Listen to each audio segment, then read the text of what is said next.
একটি মোজা ম্যাপে কোথায় কোথায় পুকুর আছে আপনারা সেটা কিভাবে বুঝবেন?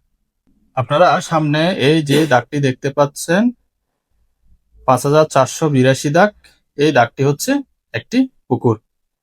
সেটা আপনারা কিভাবে বুঝবেন?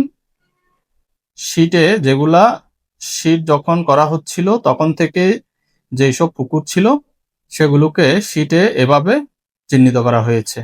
অর্থাৎ এই যে চারপাশের বাঁধটা দেখতে পাচ্ছেন, এটা হচ্ছে পুকুরের পাড় এবং এটা হচ্ছে পুকুর। তার মানে এই সম্পূর্ণ দাগটাই হচ্ছে পুকুরের দাগ। তাহলে আপনারা যদি চান যে আপনার শীটে কোথায় কোথায় পুকুর আছে সেটি আপনি খুঁজে বের করতে, সেই ক্ষেত্রে আপনি চাইলে এই দাগটি ফলো করলে আপনার শীটে আর কোথায় কোথায় পুকুর আছে সেটা বুঝে যাবেন। এই শীটে আরো অনেক জায়গায় পুকুর আছে। এই দেখুন, এখানেও একটা পুকুর আছে, এটা হচ্ছে 5203 দাগ, এবং এখানেও একটা পুকুর আছে, এবং এখানেও পাশাপাশি দুইটি পুকুর আছে। এটি হচ্ছে 5005 দাগ, এটি হচ্ছে 5007 দাগ।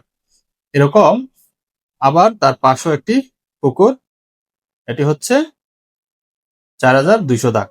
এভাবে